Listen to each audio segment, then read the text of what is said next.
This chapter, we are going to learn about the plant and the animal cell, right? But before we diverge into the details, let us go through some basic points about a cell. And then we are going to go into the details of it. Now, what do we know about a cell, children? As we know, a cell is a basic structural and functional unit of life. Yes, it is one of the smallest part of the body and capable of independent existence and performs the essential functions of life, right? Children, if you remember in the hierarchy of nature, we had learned it in the 7th grade. A cell is a part of the hierarchy of nature. Before the cell, what comes? Is it the atoms and the molecules? Yes? Yes or no? So the atoms, the molecules will form a cell. A cell will form a tissue. A tissue will form a organ. Organs put together will form an organ system. The organ system will give rise to an organism. So we say that cell is a basic structure because it is from this basic structure that we get the more complicated structure, which are humans. Right? So this is what is meant by a basic structure. We are going to learn about this meaning later. Now, some points to remember, children. This is for your information. In You take any organ in humans, maybe it is a skin, it is a brain, it is a liver, aren't they made up of so many hundreds and thousands of cells when they are put together? That is the reason I told you that remember the hierarchy of nature. Similarly, in plants, you take any organ of a plant, like you take a flower, you take a leaf, you take a wood, even they are made up of thousands of cells. However, the point to remember here is most of the cells, they become old. Like how we are aging, the cells are also aging. But the cells inside our body, what is happening is, once they are old, they die. But do you think they are not replaced? No, they are replaced. And that is what keeps us going. Because when a cell is old, it is taken over by the new cells. And how are the new cells formed? They are formed because of cell division. The division goes like one cell gives rise to two cells. Those two cells will give rise to another two cells and so on and so forth. Okay. Now, children, when we're talking about a cell is a very microscopic structure, right? So a microscopic structure can only be seen under a microscope. So right now in the next slide, we are going to talk about how the microscopes were, how did they originate and why the cell and how the cell was discovered. Okay. Now, children, I know you must have known about the scientist. We are learning about this scientist since a long period of time. He was a Dutch scientist by the name of Anton von Leeuwenhoek, right? And he constructed the first microscope. His microscope was a simple microscope. Okay. And this microscope is called a simple microscope because it's used only one lens. Now students, here I've highlighted some points. I have underlined some important keywords. You need to understand those keywords because there are some questions when you go through the textbook, which you don't have right now, but we have shared the images of the first chapter.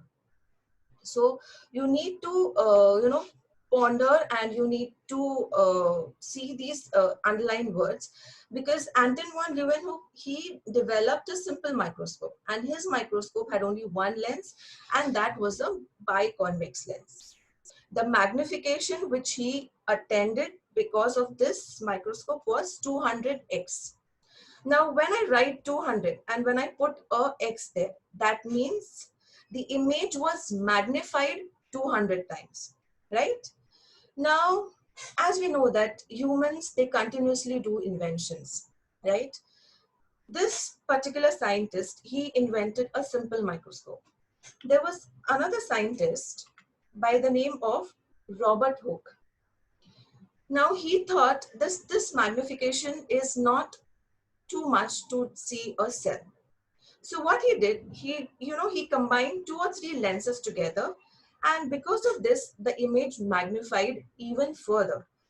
And the microscope, which is, which evolves when 2 or 3 lenses come together, it is called as a compound microscope, right? Now, I'll show you how a simple microscope looked like when Anton von Leeuwenhoek invented his first microscope. Can you see this microscope, children? This was the first microscope which was made by the scientist Anton von Leeuwenhoek. Now, children, just pay attention. Can you see the lens here? I have highlighted it here, the lens and the sample holder. So what is happening? How did it work?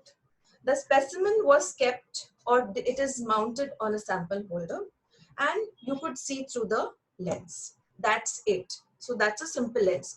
How many lenses can you see? There's just one simple lens here, right? As compared to this, in a compound microscope,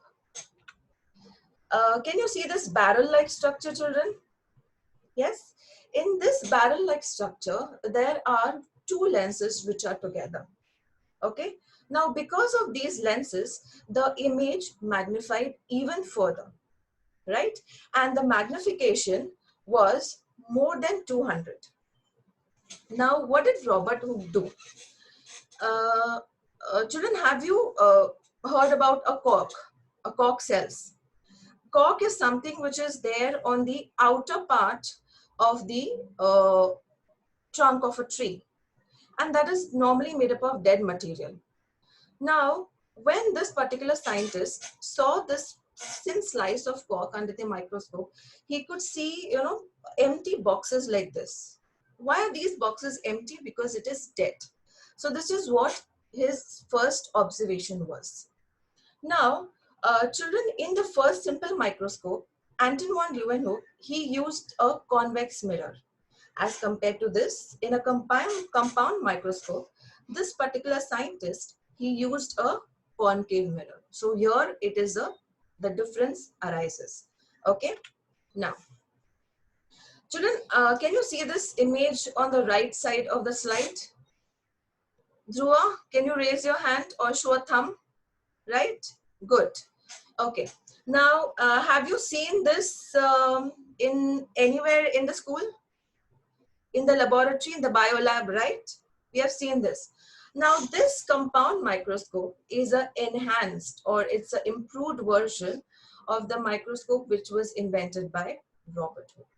And what is the magnification which is given by our microscope? It is 2000x. That means a cell which is microscopic can be enhanced or can be magnified 2000 times. Okay, right? Now we move on to the next slide. Now, children, this is how an electron microscope looks like. Now, in an electron microscope, what they are using is, can you see the magnification, children? The magnification is 200,000 times. That means, see in the computer which is placed there, just see how the image is magnified. And here the principle is, instead of using light to, to look at the object, here they are using beam of electrons, which is bent by magnets to magnify the image. So here there's a difference in the power source which is being used. Okay. Now we know how the cell was, how we could see the cell. We could see the cells because of the microscopes which were invented. Now, when scientists started to look at a cell, whenever we see something which is very different, there are many theories which come into place. There are different scientists who say that, oh, this is a cell, this is very small, these are the organelles which are present.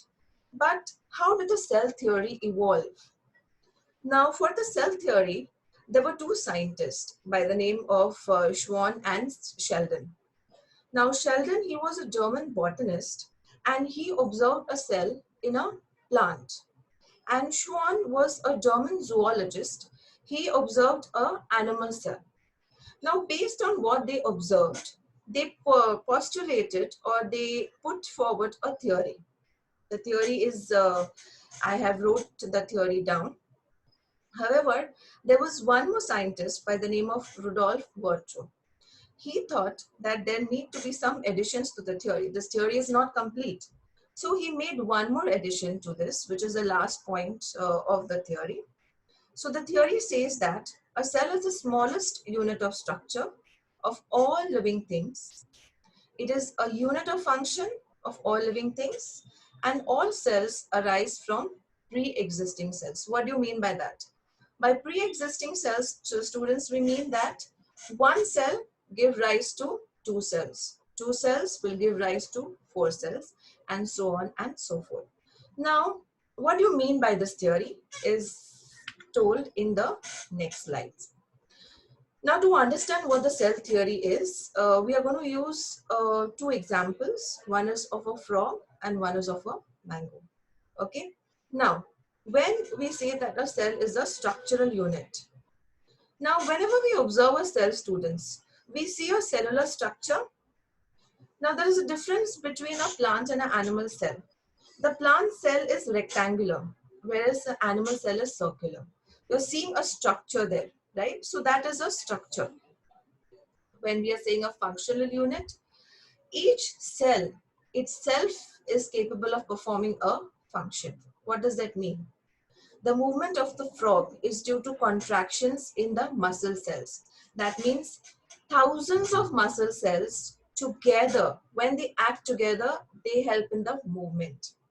In the same way, when we take the example of a plant cell, thousands of plant cells, when each and every cell is undergoing photosynthesis, the plant can make its own food. Are you understanding, children? Are you with me? Anya, can you show me a thumbs up? Good. Okay. Right? Now, cells die and are replaced. I told you earlier also. The cells will die, but the cells are replaced by new ones also. Okay. And how are they replaced? Because new cells are formed, right? And all cells, the life starts as a single cell. Now, children, you must have heard this, that a seed has an embryo in it. Now, what is an embryo? An embryo is a part of that seed from which a new plant is formed. Okay, so that embryo is also a single cell. Now, in case of animals, humans are born out of a single cell. So life comes into existence from a single cell, right? Okay.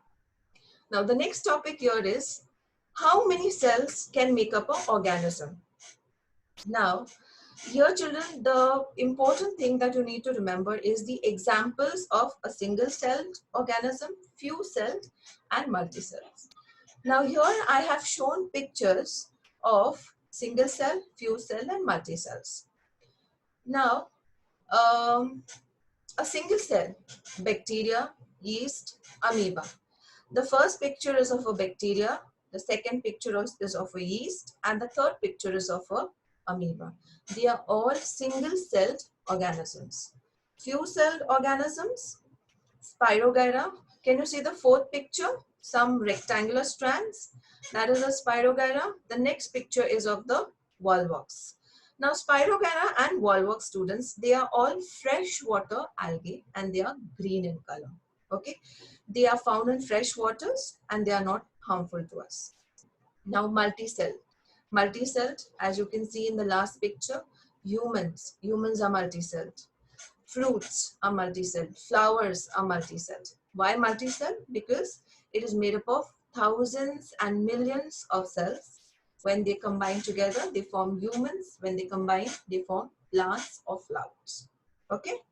So here, children, the important point is you need to remember about the examples. The examples of single, few cells, and the multi-cells. Now, how small are the cells? Now, the smallest cell in a human body is a RBC. What is a measure? It measures 7 micrometers. Micrometers can also be called as microns. So, if you say microns or micrometers, they are one and the same. A bacteria is the smallest cell. It is 0.3 to 5 microns or micrometers. The longest cell in your body, they are the nerve cells. It ranges from 4 to 100 microns. and the largest egg. The largest cell is the egg cell of an ostrich. The central yellow part, children, the central yellow part is called the yolk. So that is one of the largest cell that we know. Now, just for the conversion part of it, children, 1 micron is equal to 0.001 millimeters. Okay, so then you can just imagine how small is a micron and how small are the cells inside your body. Now, children, why should the cells be small? What is the important function that they are performing when cells are small inside your body? Now, when the cells are small, children, it is very easy to communicate rapidly, right? The other function for, the importance of being small is it increases the surface area of that particular cell. Now, when the surface area is increased, what happens is, in this picture that I've shown, see, this is a single cell. When the surface area increases, there is greater diffusion of nutrients into the cell. That means nutrients can go inside the cell very easily. The waste can go outside the cell very easily. The respiratory gases, which is important, oxygen is important for the cell. So that can come into the cell very easily. And along with that, the waste gas, which is carbon dioxide, that can go outside the cell very easily. And along with that, even the damage can be repaired very easily, right? So this is just a small diagram, children. This is there in the textbook, so you can go through it. And lastly, the last slide for today is different cell shapes to suit functional requirements. Now, the RBCs in your body, they are circular and they are biconcave. Now, why are they circular and biconcave? So that they can pass through the narrow capillaries and they can transport oxygen very easily. Now, why are the WBCs amoeboid? They are amoeboid so that they can squeeze out through the capillary walls very easily. Now, the nerve cells. Now, children, all these cells are there in the diagram, which is there on the right-hand side. Okay. The nerve cells can conduct impulses from distant parts of the body to the brain and vice versa. Now, children, you tell me one thing. Now, there is one nerve cell which is conducting, impulse from your hand to the brain. Can that single nerve cell be so long? No. What is happening here is one nerve cell can be maybe approximately 100 microns. These nerve cells, they are joined together and they go to the brain. Okay, so that is the impulse that is being put into that goes to the brain. Now the muscle cells. Can you see the smooth muscle cells here? Figure number H, right? It is below the striated muscle fibers. Now these muscle cells, they are long and contractile because they need to pull and squeeze the parts. They need to contract, they need to relax. They need to contract, they need to relax. And lastly, the guard cells. How are the guard cells? They are bean shaped. They can open and it closes the pores. So they are bean shaped. Because when the pores are open, children, what happens? Oxygen enters, the other respiratory gases they enter, and when they close, they cannot enter. Okay? You to note down some questions, right? We will be question number 1. You can just write it in short. The kind of microscope that consists of a single biconvex lens. What is it? The kind of microscope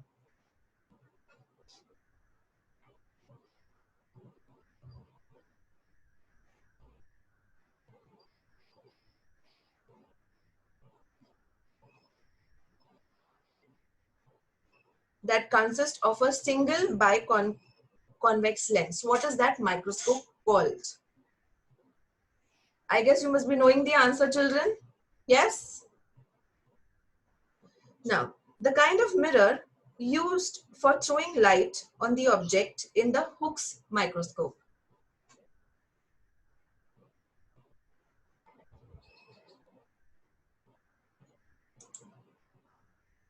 what is the maximum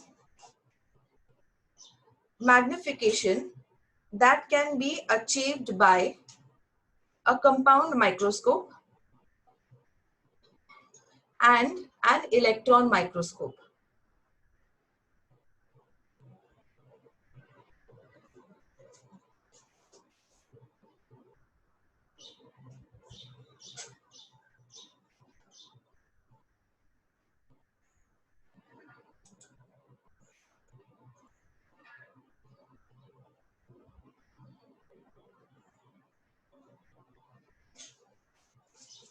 State the cell theory. Children, there are 3 points for the cell theory. You have to state the cell theory.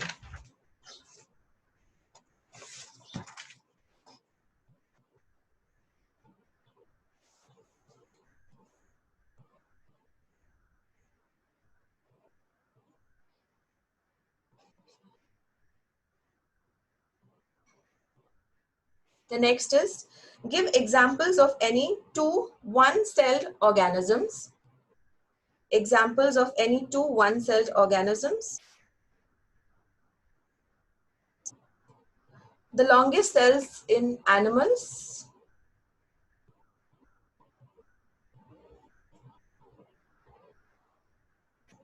The longest cells in the animals. The amoeboid cells in humans.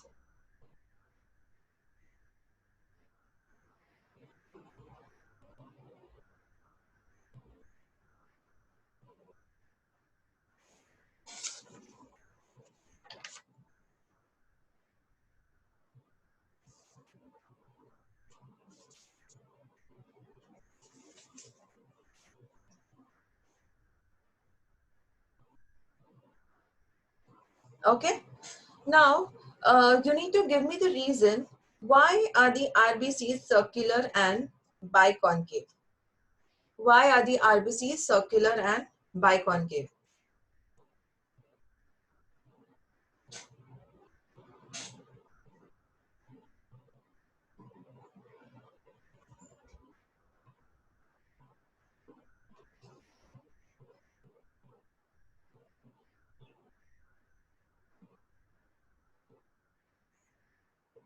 Yes, that's it.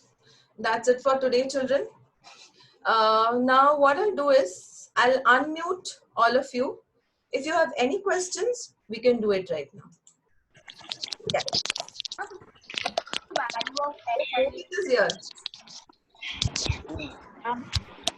Can you please repeat the third one? Can you please repeat?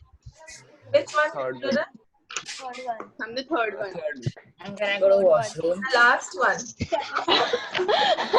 Question to ask them, eh?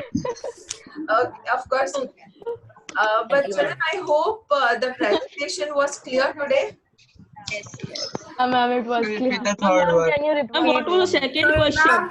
The picture was not visible. In the last Second one. slide, the picture was not visible. The picture was not visible. Don't worry. We'll be sending you the recordings today on the web Genie.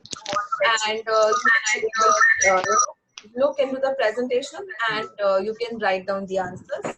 But the picture was black. Can you entirely black? On physiology.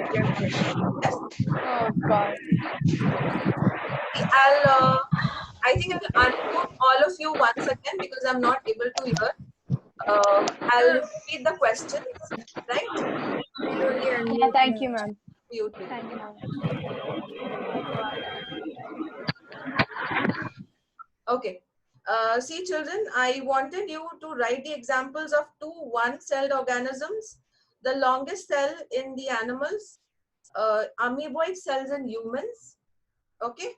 And the last question, which was a give reason, the human red blood cells, why are they circular and biconcave? Okay. That was the last one.